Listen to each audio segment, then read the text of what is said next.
So be it, Jedi.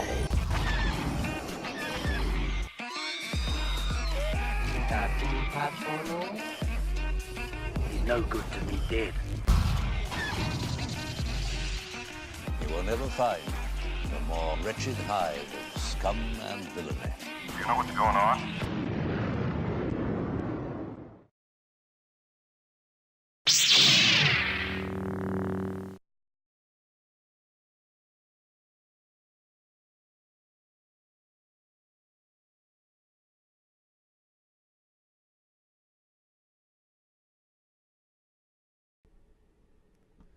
Welcome back, everybody, to Star Wars After Hours. I'm Stefan Splino. I'm Josh Combs. Josh, well, first of all, StarWarsAfterHours@gmail.com.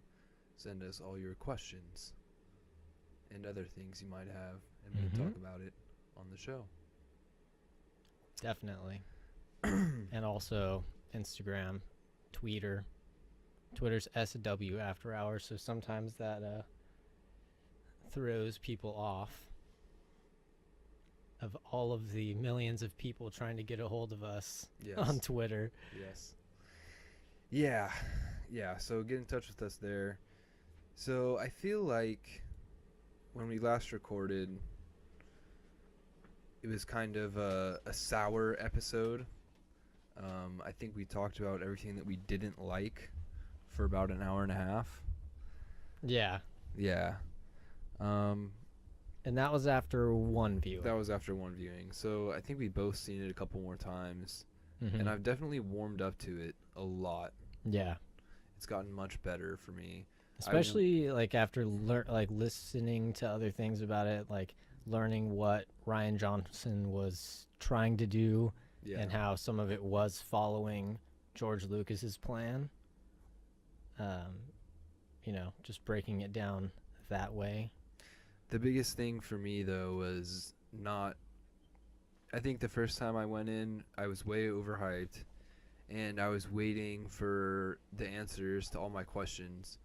And the answers I got didn't necessarily have the payoff that I wanted them to have, or they weren't the answers that I was thinking of in my head for 2 years. All the speculation we did, all the theory crafting kind of got thrown out the window. And, I mean, it works out fine, but I think that's one of the reasons I was maybe not as stoked on it on the first viewing. And then the second viewing, I went in just to enjoy the movie for what it was. Right. And I loved it. Yeah, it's a really good movie, and everyone, I think, came in there with these theories, and that there's something all set up. The whole thing is like, okay, this is going to lead to this information that we heard back then. And part of that is, it's like Rian Johnson actually wrote The Last Jedi during the filming of The Force Awakens. So there were certain things that didn't make sense. Like even Mark Hamill said that the original ending to The Force Awakens, Rey was going to come up and Luke was going to have like a bunch of boulders like floating around him, and he was like super powerful. And then he read the Last Jedi script and went back to J.J. Abrams and Rian Johnson, both of them, and he was like, hey, do you guys know, that there's two conflicting situations? And they're like, yeah, we fixed it. He's like, oh, okay. And Mark Hamill said in this interview that because there's this whole thing that he was upset with his role. Yeah. And that was just kind of like, to begin with, he was kind of off guard, like put it off guard. But he explained it. It was with his own thoughts of how Luke should be and how he wanted to be like, superhero Luke, pretty much, where he literally said that he was going to be so powerful, or he wanted to be so powerful that there was lightning coming out of his ears. And that's why we're glad that Rian Johnson wrote the movie Mm-hmm. Actually, I have a video of and that not Mark here. Hamill. Yeah, that's true. It went, actually the way that George Lucas was kind of looking at it. I want to pull up that video really quick. Yeah.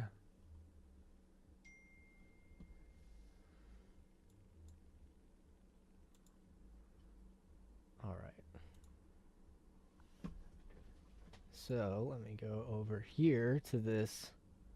It's like a. I posted it somewhere. Maybe on mine. There it is. Let's see it. Click to enable Flash Player. Translate? Nope.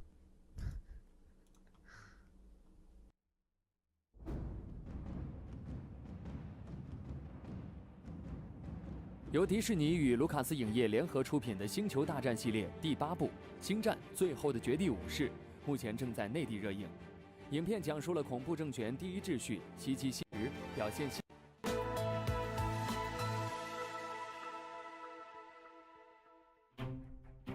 与前 The baton back to JJ and seeing episode 7.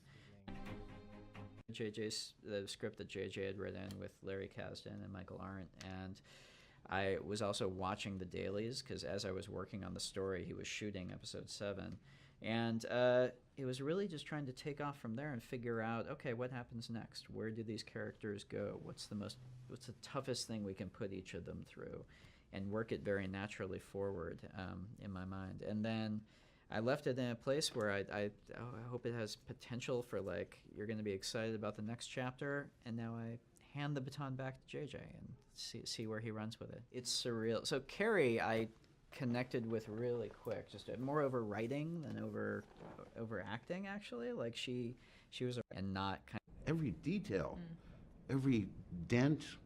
I mean, they had to reconstruct this thing from photographs and blueprints. It even smelled the same.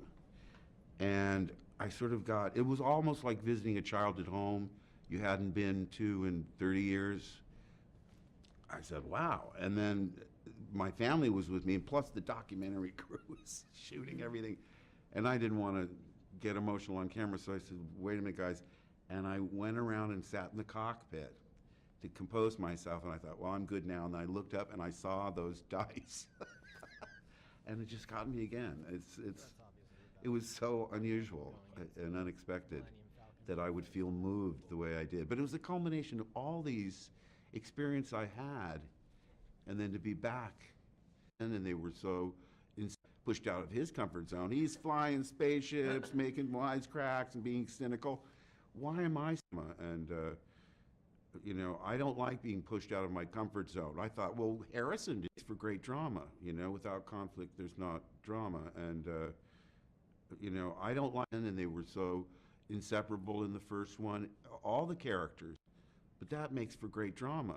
Without conflict, there's not drama. And, I don't like being pushed out of my comfort zone. I thought, well, Harrison didn't get pushed out of his comfort zone. He's flying spaceships, making wisecracks and being cynical. Why am I so different? But it's really important for the story. And I came to realize, first of all, it's not my story anymore. We really have to tell the story of the new protagonist. So, eventually you have to trust Rian, because he's the director and he wrote it, and I have such a bond with him. I thought, I don't think this is right for me, but I'm going to do the best I can to realize your vision. Because, I'd much rather be so powerful I have force lightning coming out of my ears. And, when we were doing the 7, Rian said, oh, and by the way, I might have a couple of boulders floating to show your force emanating. So I was led to believe that I still had the force and that it was really strong in me. That's funny too, because that would have changed the whole story if they Of course. In fact, when I read 8 before 7 came out, I said, what? And I called, did I call JJ or Rian? Somebody said, just say, are you guys aware of this? Have you seen a cut? Is there floating boulders? And they said, no, we caught that. We worked it all out. But that's the difference here. In the old days, there was an overall outline. This one's more like a relay race where the first guy runs the race and hands the torch off, and then, you know, the same with Ryan. Whoever, or JJ now is going to take Ryan's story and figure it all out. So it's interesting. The new trilogy will be different because Ryan will have an overall outline for all 3 films.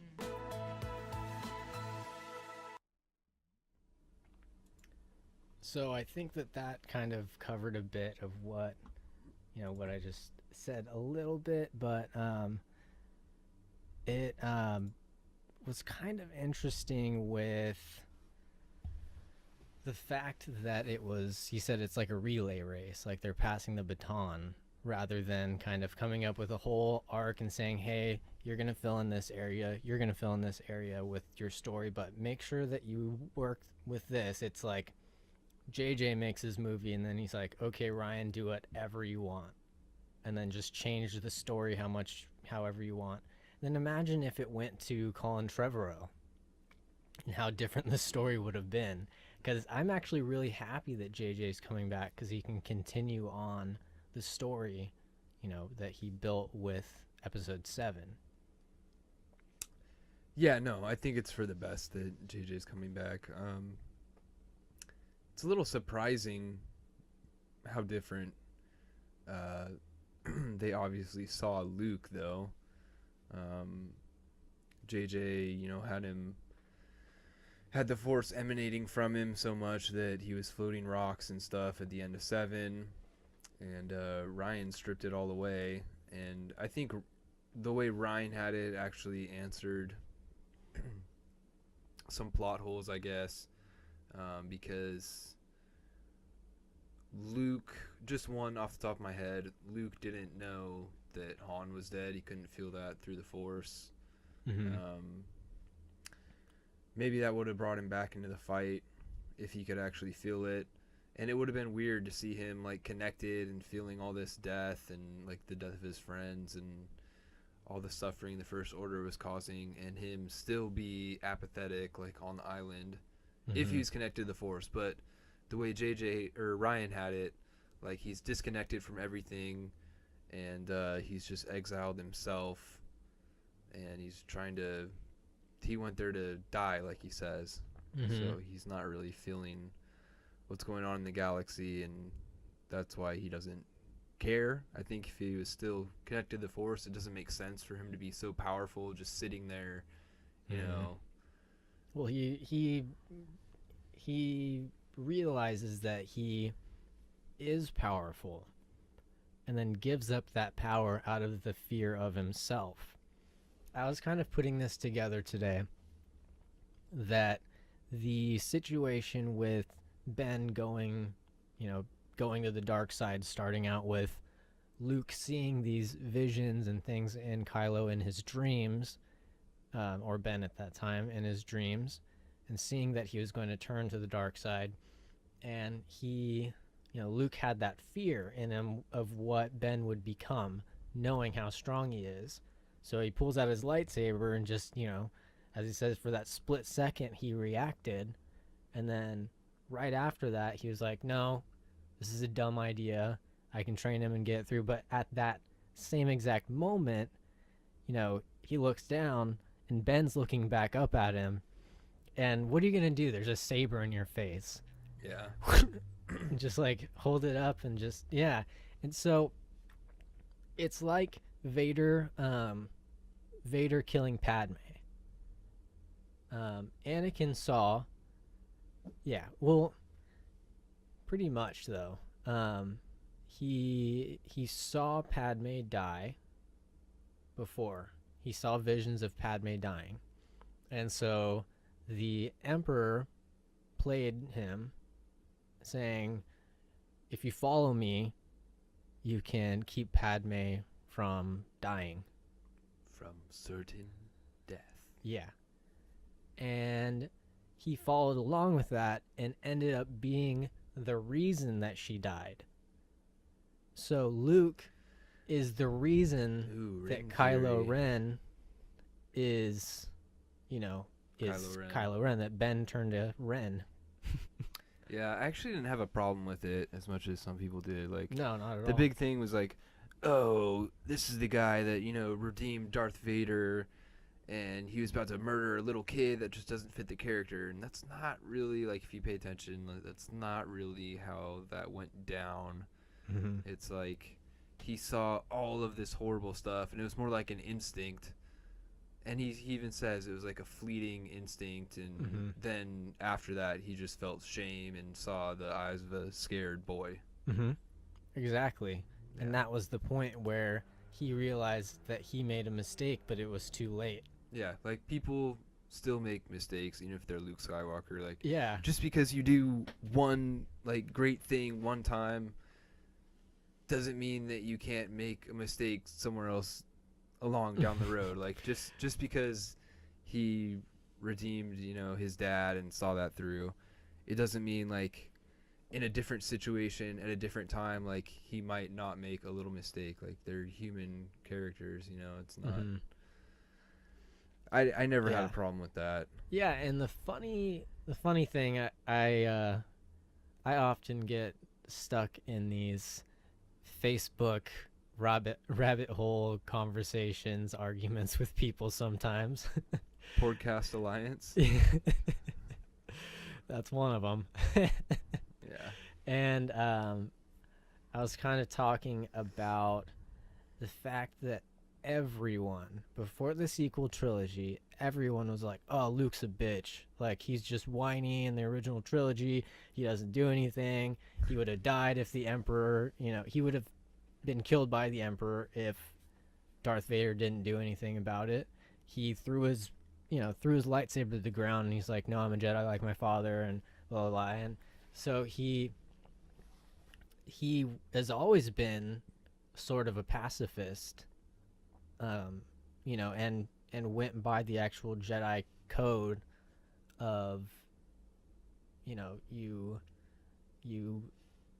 figure out, analyze the situation first, and then go straight to defense. And you have to figure out a smart way to diffuse the situation without using violence and without harnessing anger. And I think that Luke in The Last Jedi displayed that more than anything. And I think that I understand that he would have been really cool if he was like super powerful, like superhero Luke, but that's not the story that needs to be told.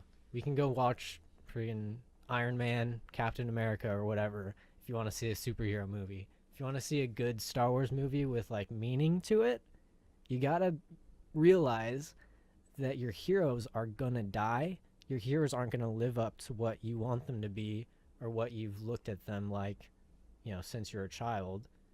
This movie is about failure. It's about Rey feeling like us. Going to the island and realizing that this legendary Luke Skywalker is a broken man, and that she has to redeem him like Luke redeemed Darth Vader. Yeah, the theme of the entire movie was failure. Literally everyone fails. Mm-hmm. And at the end, they all get better because of it. Mm-hmm. Even that's the main lesson that we got from. That's why Yoda was there, like, to teach the lesson of failure. So at the end, Rey becomes the Last Jedi. Luke becomes the legend. Like, cements his legacy in the galaxy. And cements it in reality. Because we've seen even the Journey to the Last Jedi, that Legends of Luke Skywalker book.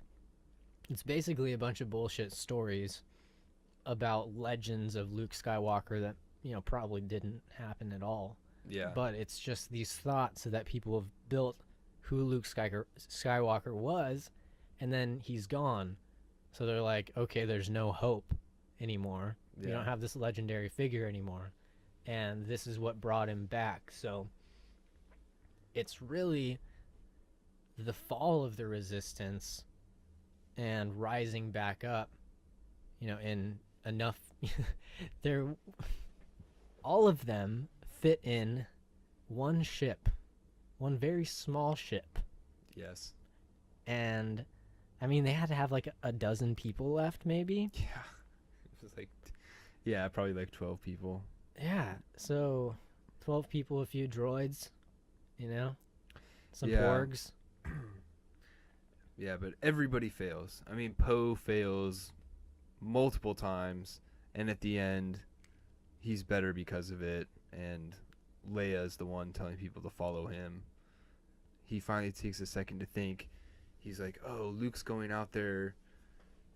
You know, there's got to be a purpose for this. He's distracting him, almost like Poe was doing at the beginning of the movie when he was out there trying to distract Hux. He recognizes it, and he's like, oh, he's like, there's a purpose to this. We don't need to go, you know, he's doing this for this reason so we can escape.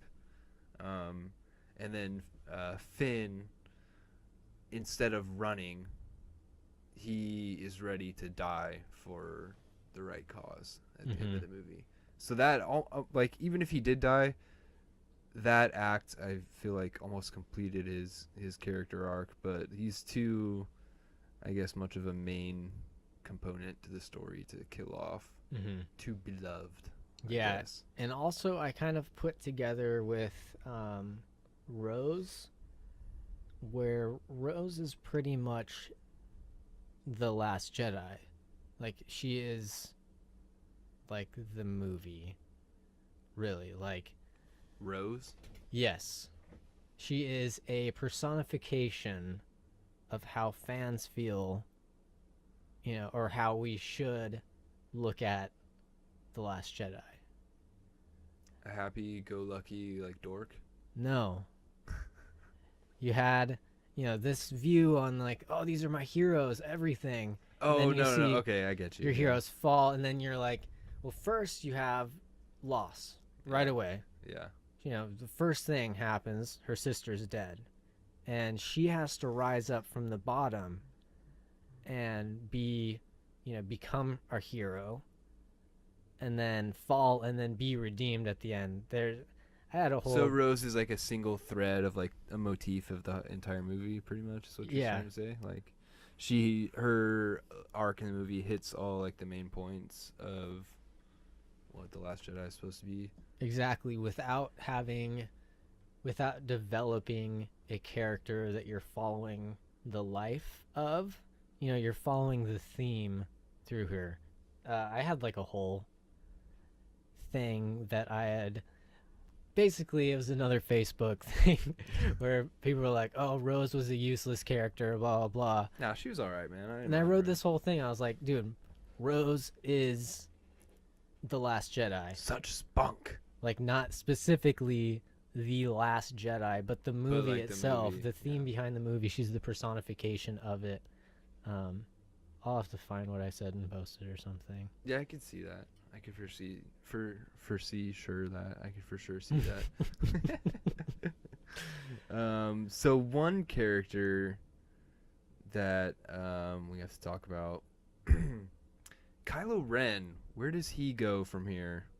I mean, what happened to his character in this movie? Like, his arc was the most confusing to me because, like, I understood it, but there's like so many little things that are kind of like conflicting to me. Like, he couldn't kill his mom. That was a big moment for me.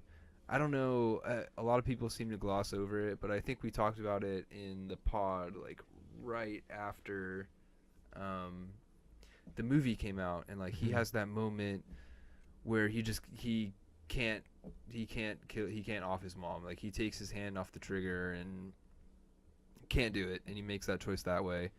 And so that's like, oh, he's kind of going to the light, right? And then Snoke's just like a total douchebag to him, and you're like, oh, this is all gonna push him one way.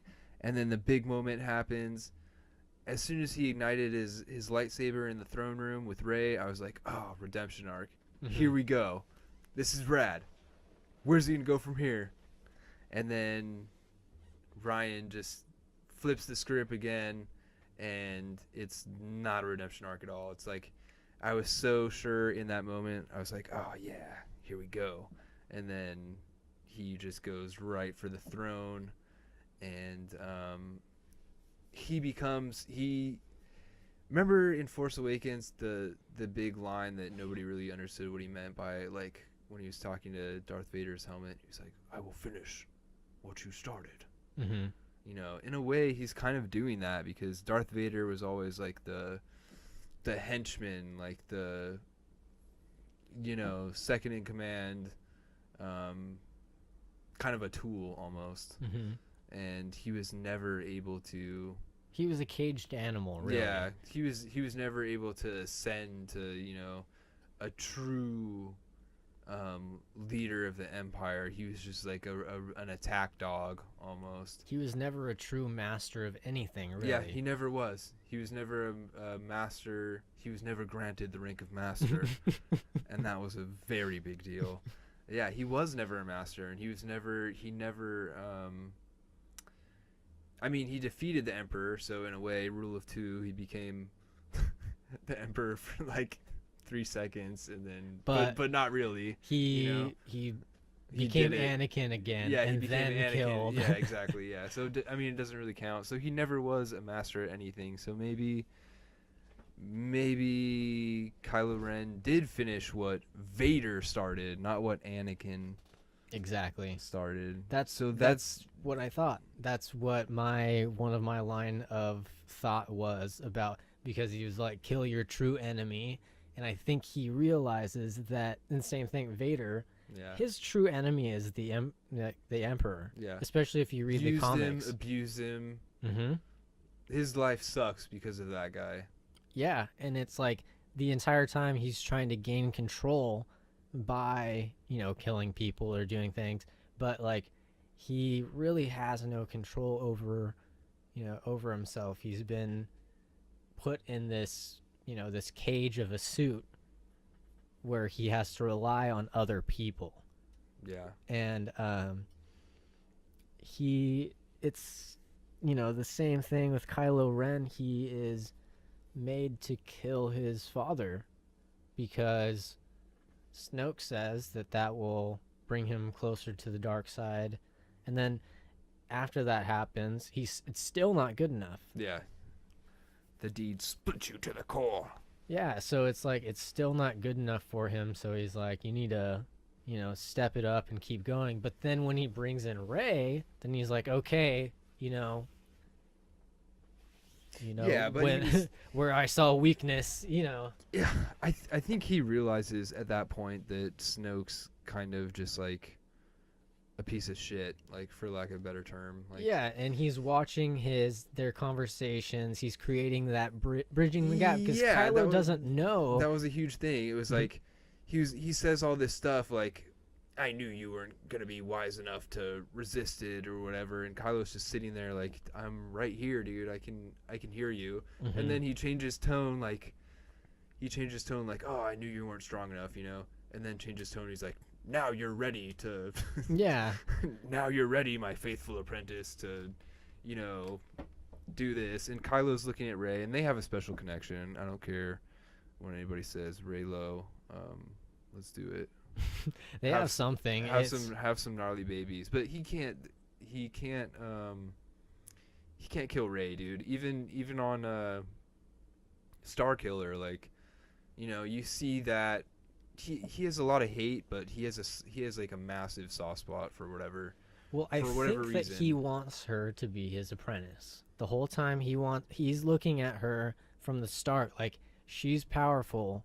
And I know that Snoke wants her. Snoke wants Rey, and he's not sure whether or not he wants Rey to replace Kylo, or to, because she's already almost as powerful as him, without any training. So if Snoke trained Rey, she would be more powerful than Kylo Ren. And I think that he both figured that out and saw that she was both competition, and he wanted to finish what Darth Vader started by killing his master, becoming a master, and then having his own apprentice. Because the first thing he says on Starkiller is like, I can teach you, you need a master or whatever. Yeah, you need a teacher. Yeah, you need a teacher. And then it's the same thing happens with, like, she's just looking for a teacher, and she gets this connection with Kylo even without Snoke.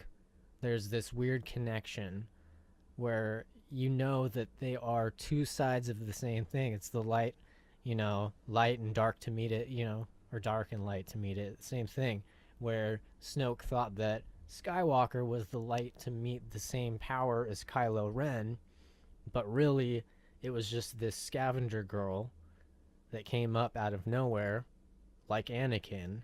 So that's where it's kind of weird, because she has so much in common with Anakin, and Ben seems like he's jealous and he's defensive, but he wants to teach her because he knows that if he has dominion over her, he will have full power over, the galaxy.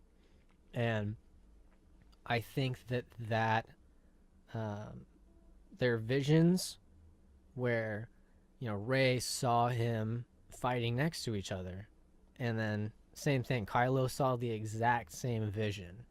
Yeah, but the final outcome is what each of them wanted it to be. Exactly, and it's like that's another thing that I think was about The Last Jedi. There's a lot of things in the movie that reference the movie and how the fans would have react. Honestly, I feel like that's something that was built in to where, you're seeing the same thing, but two people can have these different interpretations, and they can make a huge change. Where Kylo is saying she's going to join me and be my apprentice after I kill Snoke, and she's saying he kills Snoke and he comes to the light side, and then we end the First Order together, and then we bring back a new Jedi Order together. And they're both seeing the exact same vision, but their own mental interpretations, when they're coming into that is what builds their anticipation, what they expect for that situation, and the outcome is completely different. Yeah, I see what you're saying, but I don't get the same vibe as you that he wants an apprentice. I think my interpretation was,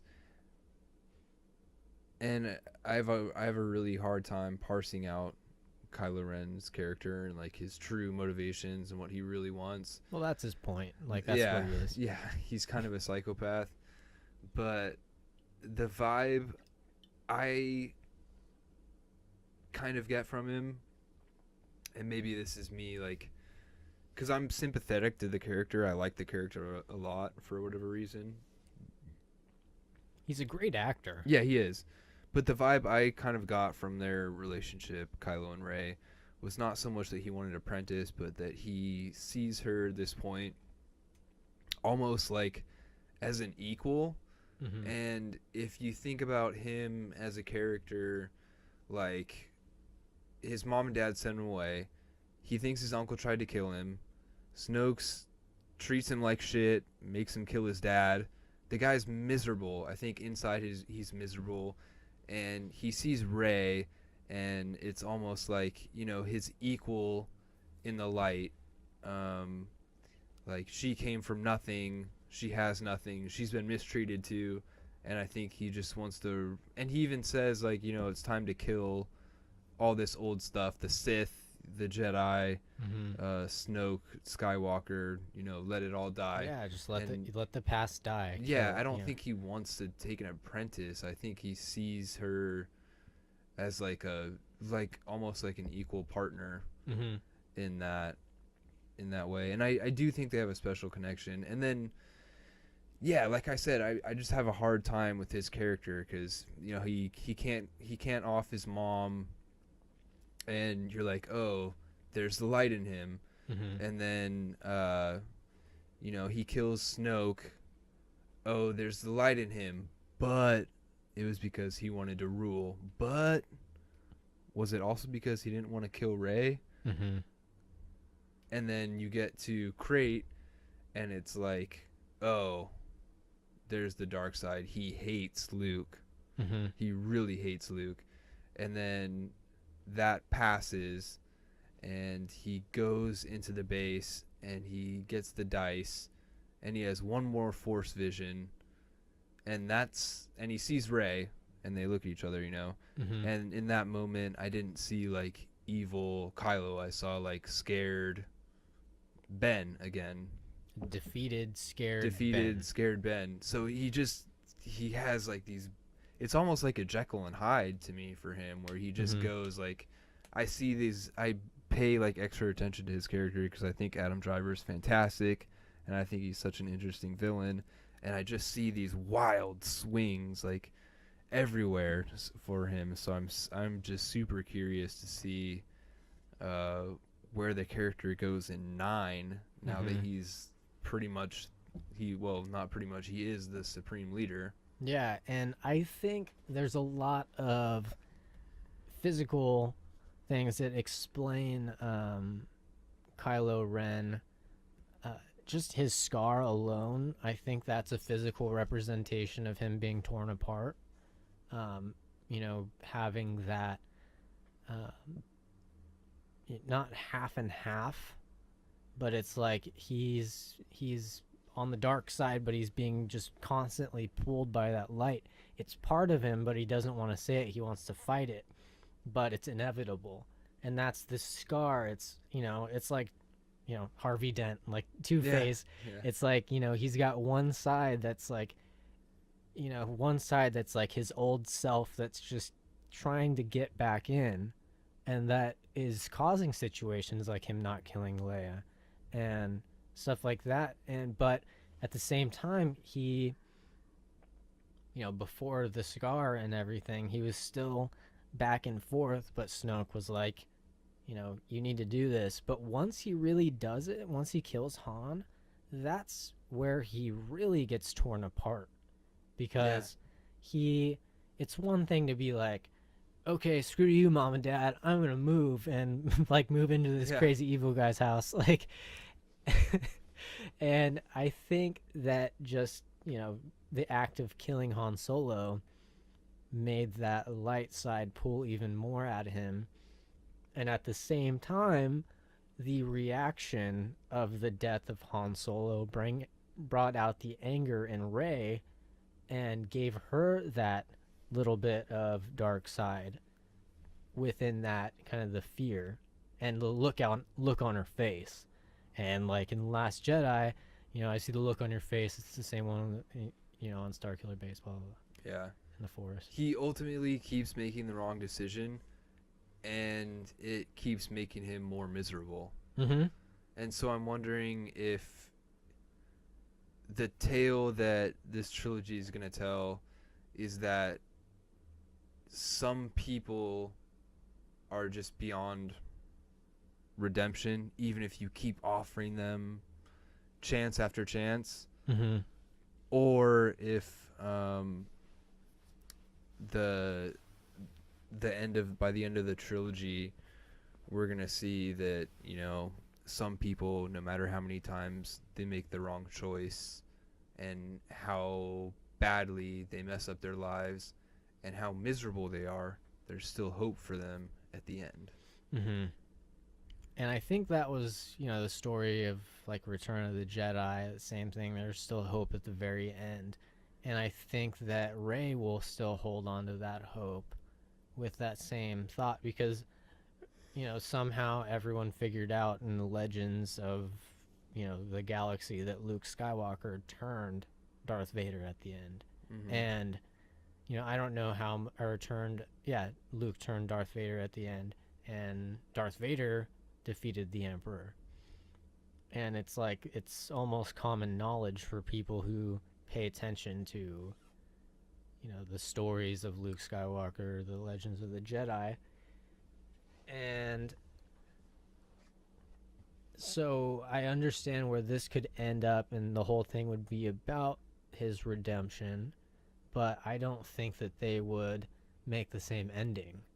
So that's my my issue because I would like to see some sort of redemption, but I think that we got enough of, like, oh, sick, they're fighting together now. I think we got that scene, and I think from now on, he's done. He's committed, because like we talked about in the last podcast that we had, that he probably thinks that Leia's dead. Yeah.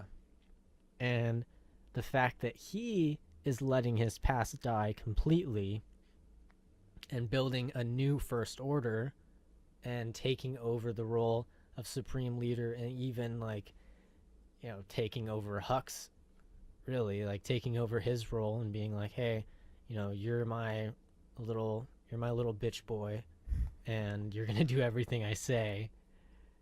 And so that's where I see him going, really, is there's no way back for him right now, I think, especially with the whole let the past die, kill it. But Rey is doing the exact opposite. She went and she stole the books from the tree. She took the Jedi texts. They're on the Millennium Falcon, and she's gonna go back and learn the ancient Jedi ways. He's gonna create his whole new empire on his own, and then Rey's gonna go back, and then I wonder what they're gonna call this next one. Return of the Jedi 2. Return of the Girl Jedi. Return of the Jedis. The Jedis. Return of the Jedis. Isn't Jedi already plural? Yeah, it is. Yeah. I don't know. The Jedi are taking over. But we didn't talk about this part either. Is that the working title for episode 9? Black Diamond. Black Diamond. Oh, so one last question for you, and we'll close out the Last Jedi talk and then go into Black Diamond talk. Mm-hmm. So would that be satisfying for you? Do you have enough of a connection with Rey and the Resistance without Princess Leia, without Luke, without Han? And is that how you want to see the Skywalker line end, with Ben Solo not being redeemed and obviously getting killed somehow? Would that be satisfying to you as a fan of the trilogy, or not the trilogy, the Skywalker saga? The Skywalker saga as a whole, if it would end that way, and the heroes of the Skywalker saga and the people that bring it to a close are not Skywalkers at all? Well, one thing is I don't want Chewie to die in 9. Yeah. So, but otherwise, I don't have a problem with the Skywalker line ending, because it has strayed so much, and the fact that there's never been any success with that line. It's always been a half and half type thing. Yeah. I mean, you have Luke, who, he's been a Jedi, so he's on the light side, but there's things that he's done. He's harnessed the dark side to use anger. He turned Ben Solo to Kylo Ren, pretty much. And so it's like, are they just people that mess up all the time? Or That's pretty much what they are, yeah. So, because you see, we don't see any other, Jedi families, but we see, the Jedi family is something that's not supposed to exist. Mm-hmm. So it's kind of something different, because there's no way for the Skywalker line to continue, because I don't think that Kylo Ren's going to find any babies. Well, also, Daisy Ridley said that Adam Driver is disgusting. No, she said that there wouldn't be any. There would most likely not be any romantic situations between her and Kylo Ren, but it's not confirmed. Well, I mean, 9 isn't even written yet, so. They're like halfway through, I think. Or I think they're rewriting, because I know that they did take something in and someone looked at it, but I think they're back and forth rewriting. I don't think they've even started writing. No. Because JJ gave the pitch to Bob Iger. Yeah, so they're kind of Like, back he and forth. pitched I'm it, sure yeah. that they haven't I'm wrote sure the they've script. Yeah, I'm sure they've They started. wrote the story. I'm sure they've done a story outline by Mhm. now. Yeah, so not actual script writing, but I'm sure that they've written the story out and have different ways to go with it. I'm sure that JJ had stories built in, because everyone kind of has the, if it goes this way, then this will happen. If it goes this way, this will happen. And I'm sure that he's been thinking about it. So, to answer your question, I wouldn't have a problem too much with that line dying off, because I don't have as much of a connection with Kylo Ren. Because we already know he's the last Skywalker, unless somehow Leia makes it through this next one just by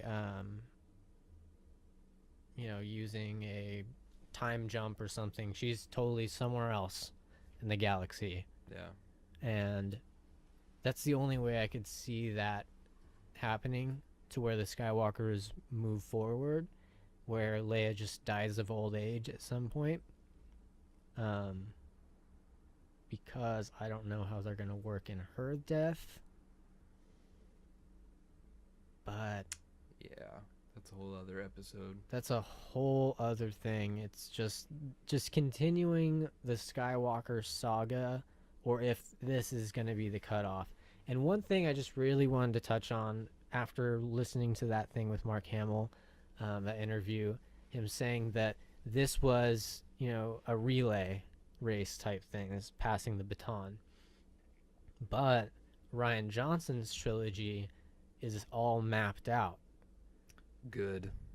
and it's going to be one continuous thing. And I think that really it was not a good thing for J.J. Abrams. Or first of all, it wasn't a good thing for Rian Johnson to write during the filming of of The Force Awakens. I'm not sure how their production time was going, or what happened, or why they did that. But Rian Johnson already had this idea a long time ago, brought back parts and wove them into the characters, but didn't have any time to pay attention to how the audience felt about The Force Awakens and who they were connecting with as far as characters. Because all he did was read a script and see, like, okay, this is the story, these are what they're going to say. He sees them while they're filming, like, okay, this is their, this is how they talk, these are their kind of mannerisms. So I can just plug in my story using these characters, rather than continuing the story of those characters. Yeah. So I think it worked both ways, but I would like to have seen The Last Jedi written after The Force Awakens, and to Yeah. have some sort of central theme. I'm sure it will all be buttoned up and figured out during 9 Black Diamond. Yeah, I hope so. And I think 9 will also influence, of course, how we look at 8 a lot different, too. Yeah, definitely. Especially because 8 is more of a... it's a failure movie, that type of thing. It's like Empire Strikes Back. They lost. What's happening next? So it's like they lost, they got away, but where do they go from here? And I think that it's a perfect point to leave off that, The Last Jedi, to be able to allow J.J. Abrams to take over and say, this is where I kind of plan them going for the most part. Let's use those story elements. bring it in, because especially after the audience reaction for The Last Jedi, he's got to know that he's got to pay attention to the characters that people like, and that works with the fans. Yes. Whereas Rian Johnson really wanted to tell a story, which was great. His story was amazing, and I think it worked out perfectly. But if you want to please all of the fans, then you're going to have to look at what every fan wants to see and then go, okay, let's figure out how to put this together. But then there's no freedom in that. There's no art in that. I feel it. Yeah. Don't be afraid. I feel it too. Well, we're going to do many, many more episodes on The Last Jedi. Yeah. But let's hit some solo stuff before we get out of here. Yeah. So we got some Lego sets, things like that. On one of our older episodes, we talked about all of these set photos that we got, all these leaked set photos from the Han Solo set, with all those vehicles and everything that we saw in the Lego from set. The set. Yes. Yeah, set photos from the set. True. And we saw the different vehicles, and now we're getting more information on where they're at, what their names are, as far as the people in the movie, and how it actually connects to some Legends material, as well as some things in Clone Wars. Yes. So this is just one of those set photos.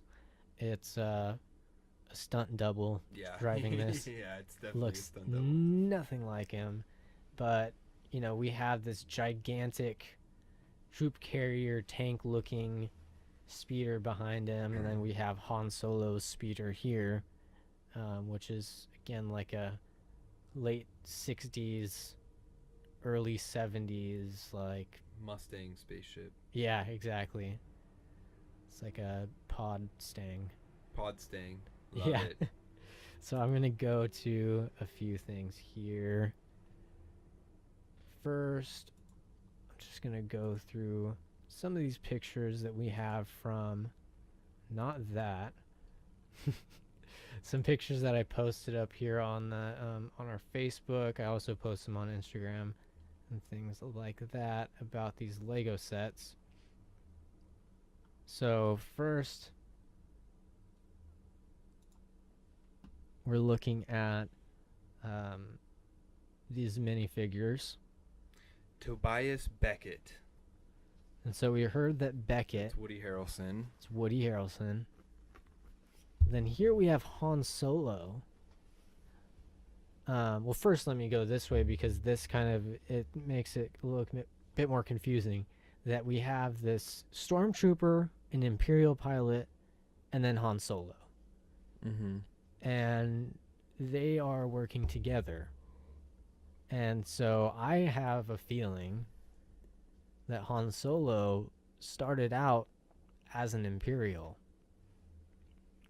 Could very well be. Or they're in disguise, one or the other. Yeah, that's true. But, there's that Han Solo Imperial pilot, and then we get Mimban Stormtrooper.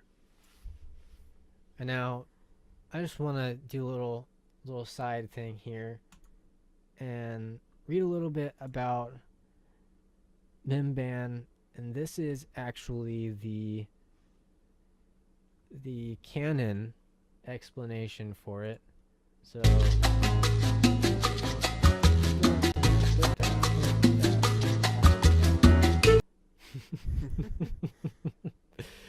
okay, so let me go ahead and have Stefan read this. Mimban was a planet located in the galaxy's expansion region in grid square 012 on the standard galactic grid that was connected to Adahox and Jindyne by a hyperspace route. During the Clone Wars, the Mud Jumpers of the Grand Army of the Republic's 224th fought on Mimban in the year 22 before the Battle of Yavin. And to prove that it's canon, we have Rookies. It's the 5th episode of the animated series Star Wars: The Clone Wars.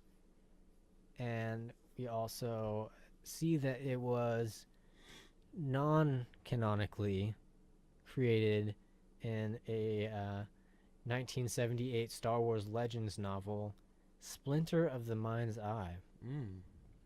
By Alan Dean Foster. Yeah. He did the novelization of The Force Awakens. He did. Mm-hmm. And we also saw this in early concept art for Rogue One: A Star Wars Story. They're going to use Mimban instead of Jedha. Interesting. Yeah, and then let's go ahead and just read this quick geographic features from the Legends explanation of it. Mimban was a cloud-covered jungle world that was largely unexplored. That sounds fun. The atmosphere over Mimban was very turbulent. Starships without special hulls faced tremendous danger from the energy storms that streaked the stratosphere. The surface of the planet was damp, and the perpetual mist made it difficult to distinguish night from day. Yeah, so that's pretty interesting, seeing where these guys come from and where this is going to take place. Yeah, that sounds cool. It sounds like a cool world. Take me to more cool worlds. Exactly. I love all of these cool places that we're seeing. The Last Jedi, we were lacking a little bit in cool places because we saw like the same things, but Crate was okay. We got like one little section of it, but yeah. We got one little thing, but it's it's cool. Let's look at the rest of these Lego pictures here. We have again on this right here. So this is on a TIE Fighter Lego set. That's what that Han Solo and Mimban Stormtrooper come from. Roger. Then we have this giant ship thing. It was that like troop carrier tank type thing that we saw in that first set photo. Yeah, and Josh, we have some Corellian hounds. Yeah. And so these are the characters that are a part of this set here, and who is driving this huge tank thing, and they don't look Imperial. No. Rebolt and Moloch. Moloch looks like a wizard from Destiny. He does. Yeah. I like the face mask, and I'm curious about that. But Corellian hounds, dude, that's rad. Take me to Corellia. Yeah. Can't wait, man. So that means we're going to Corellia. Very excited. I'm very excited also. And so that means 2 new planets, both of them already in the Legends canon, and a little bit in the Legends, non-canon, and also in dipping in and out of canon as well. Same thing with Mimban. See Corellian freighter, all that stuff. So, but the Corellian hounds, are these like wild animals, or are they like pets? I think they are maybe pets. That'd be cool, right? I would really like seeing that because I like dogs. Me too. These are ugly dogs. Yeah, they look really ugly. Yeah, they are pretty ugly. And we see them again with Han Solo in that set with his car. There, that same speeder that we saw in the set photo. Yeah. That blue speeder there. qi'ra. Yeah. She's a girl. That she is. And don't know much else about her. Yeah, I believe that's going to be the character that's played by, what's her name? Emily. Yeah, I know who you're talking about, but Something other. We should probably look that up. Amelia Earhart. Yeah, that one.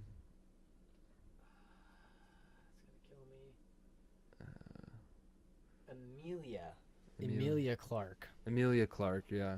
And we see on articles and things like that before, people knew that the name was qi'ra, but they put K-I-R-A. And that's also a name of, a EU character, qi'ra, and also the possible name of what Rey was going to be. Yeah. And so it looks like they're recycling a few things, but using a lot of Legends things to mix with canon, pulling things out of that, because there's great ideas in there. There's great places to go. And so now we're seeing Q-I-R apostrophe R-A. qi'ra. Yeah. So somehow that is qi'ra instead of K-I-R-A, because they probably didn't want it to be confused with the Legends character. Okay, I'll accept it. So I'm pretty sure that's what they're doing here. We see Han Solo, same spelling, same guy, of course. And then they also have a Corellian hound. There's lots of Corellian hounds. And they don't have droids like hanging out with them as much. Like it's like the Corellian hounds take over the place of droids. They're like their pets. And if he's in this set, he's got to be like hanging out like in here somewhere, just like running around, or I don't know if they're going to get attacked by them or if they're going to be pets, but both ways, I'm pretty cool with Corellian hounds. Yeah, I'm down for them. Down for them. I am down for them. So we got an Roger, Imperial Roger. Speeder, a new type of stormtrooper called a range trooper. Yeah. Looks like just a slightly altered regular stormtrooper. Where did the names go? Try and find the names for the other ones. Not that, not that, not that, not that.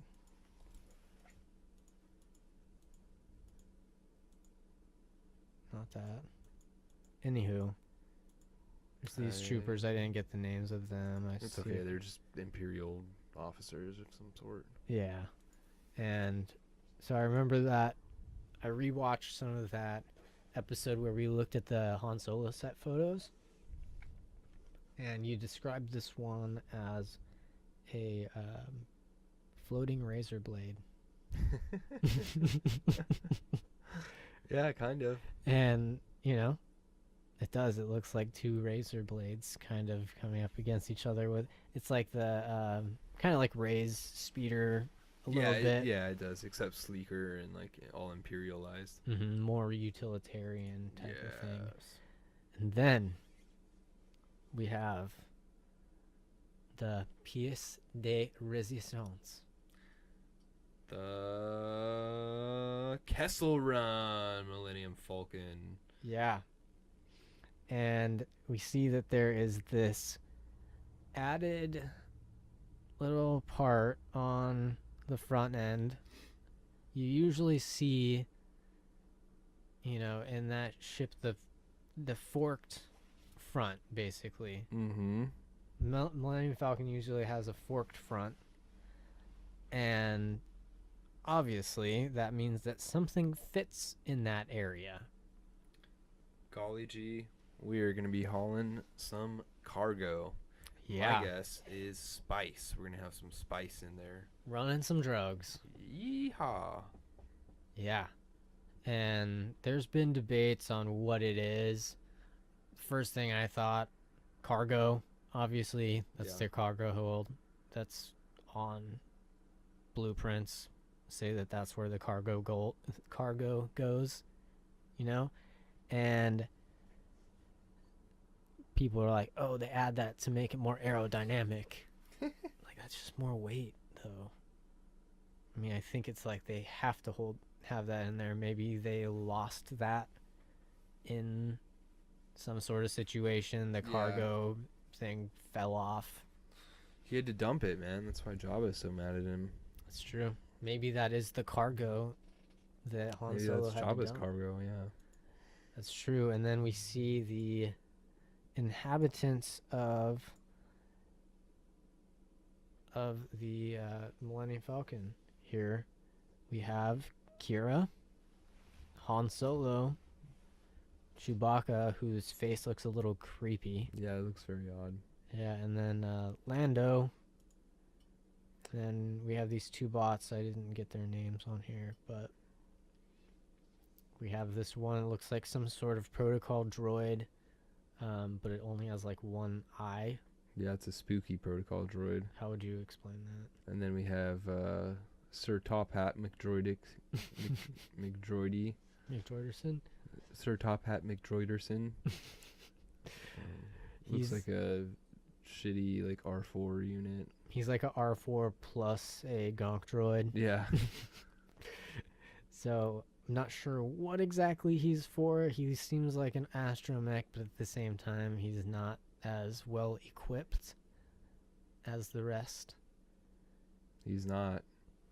Looks like he could make you some coffee right here. Like a little coffee comes out like right there. It's like the perfect size for a coffee cup. It's like on Spaceballs. Yeah. What is this? I can't read this radar.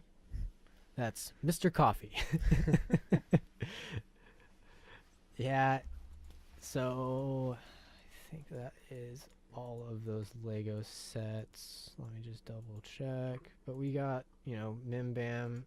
We know kind of where it's at now. We know that there's Mimban, there is Corellia. Mm-hmm. We have those two confirmed planets. We have those confirmed characters. And we know that Chewie's going to be hanging out with Han Solo. But we don't know if Chewie's going to be hanging out on Mimban. And what the situation is going to be. Because we've always heard that Chewie was enslaved. Mm-hmm. And he was saved by Han Solo. And now he has a life debt to him. So is it going to follow that storyline? Or is it going to go off in a different direction? I think both.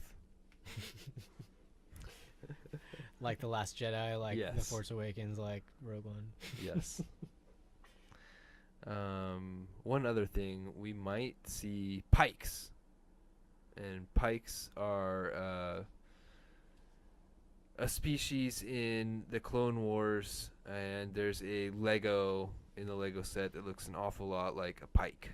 Mm-hmm. And they're going to make for an awesome 6-inch Black Series, and I just can't wait. Yeah, I'm really excited, actually, for all of the Black Series figures for Han Solo. Yeah, me too. Because they're going to go a bit more retro with it. So I'm going to be happy with that. Yeah. I saw that we got a little comment here. Steven, there's no air resistance in space, therefore no aerodynamics. This is it's probably in the Kessel Run, which is, hold on, oh, there it goes. In the Kessel Run, which we are not sure whether or not it's in space or on a planet. Yeah, no, do we even know? Because there's the spice mines of Kessel. Yeah. So Kessel is a planet. The Kessel Run, I'm guessing, is some sort of crater or maybe a very difficult place to go through on the planet of Kessel. Otherwise, it would have to be traveling from Kessel to somewhere else or to Kessel, something like that. So most likely this is going to be in atmosphere. Would you agree? Yeah, I thought you were more saying like that's what not necessarily us, but other people were saying, that it would make it more aerodynamic having that. Yeah, so that's pretty much, but the either way, it will most likely be within the atmosphere. That's one good thing to talk about also, is the Kessel Run. The Kessel Run. And what that really is going to be. We don't know. Is that a race? I don't know. All the stuff we know about it is wiped away in the great Disney canon wipe. Well, what we really have is we have a few things in canon, but that's one thing I actually wanted to touch on that a lot of people are going with also, is that Disney didn't wipe anything away. the non-canon EU was never part of the story. George Lucas didn't recognize the books, and he said in interviews that he doesn't recognize the extended universe, and it doesn't follow his storyline at all. So all of these, Well, all of the stories, a lot of people think that the EU is like gospel, like Yeah. holy text. and so yeah, that's a majority of people think that, and there's some of this stuff I believed that for a while, that I was like, okay, these are based on his other ideas that could have made it, but no, they're just random people's ideas throughout the last 30 plus years, whatever, and it's not true. They were never part of George Lucas's plan. George Lucas had a whole different plan for what would happen. And so anyone that's really holding on to the EU or saying that Disney cut the EU when they turned it into Legends, really, Disney did more with the EU than Star Wars did originally by taking these characters like Thrawn, like qi'ra, like all of these different planets, different situations, and mixing them in with current canon to make those Legends novels canon, and bringing back those authors to write the books now. And that's all the way back, we just saw, from 1978, Splinter of the Mind's Eye. That, is non-canon, but they're bringing back the same author. It's either way, whether or not it's a novelization of the movie or if it's a new story. But Disney is giving Lucasfilm full control. They're saying, here's some money, like, just make sure it's good, and that's it. Yes or no. We're going to tell you yes or no. We're not going to say, oh, you need more women in this. Oh, you need to follow this storyline. Oh, we can't talk about that anymore. It's never been that. And even the authors of the books now, they get a ton of freedom. They get a lot of freedom on creating their own story, as long as they consult with the story group on a few things. But again, to everyone who's saying this, especially on Facebook and things like that, the EU was never canon, and it was never part of the Star Wars story to George Lucas or anyone else part of Lucasfilm. The only part of the EU that should be accepted as gospel is like a barf like that, and all the other ones where Boba Fett gets out of the Sarlacc. I like that. Yes. Yeah, and that would be a good thing to go back to and bring back, because that's another thing that that they could pull from, that George Lucas said, he's dead. But some authors in the EU, they're kind of pulling things together and say, okay, Boba Fett lives. Let's see what he does. Let's make up a story next. But now, Lucasfilm can go back and say, that was kind of a cool story. That's a good idea. Let's work that in somehow. Yeah.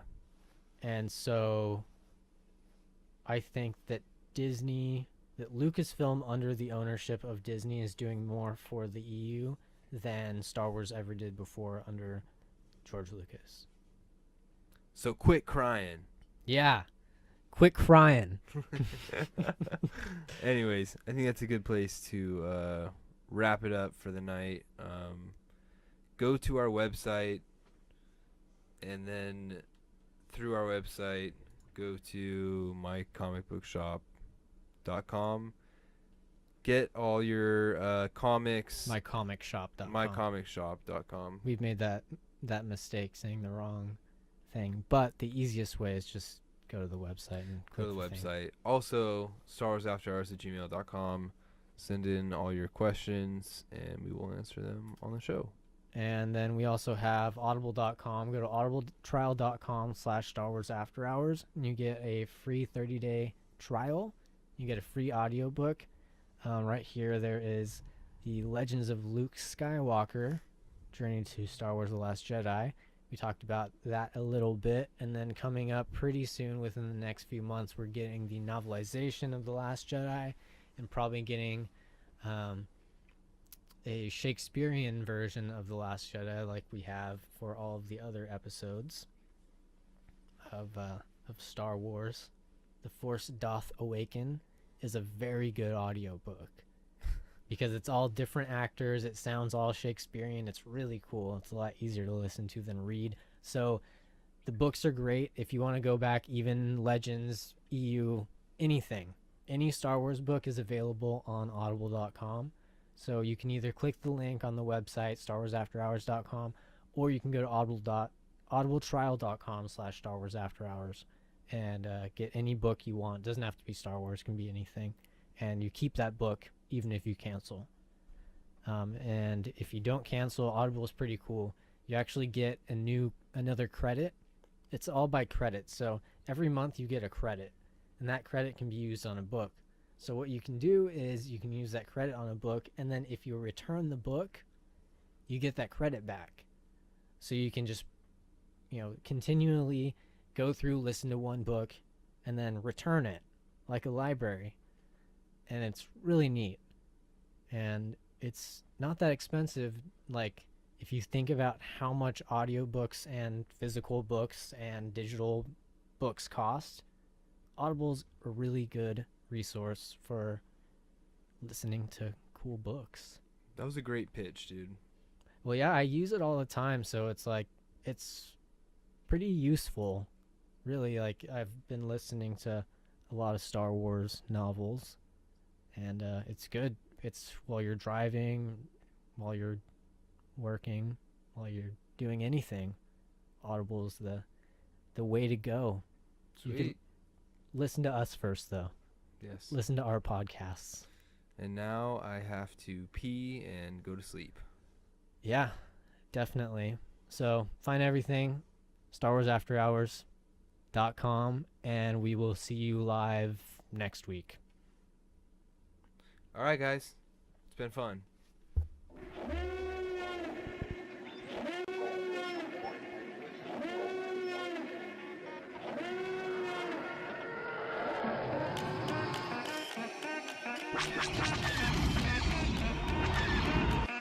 So be it, Jedi.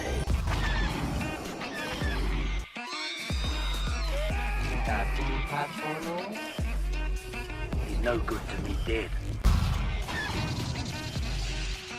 You will never find a more wretched hive of scum and villainy. You know what's going on?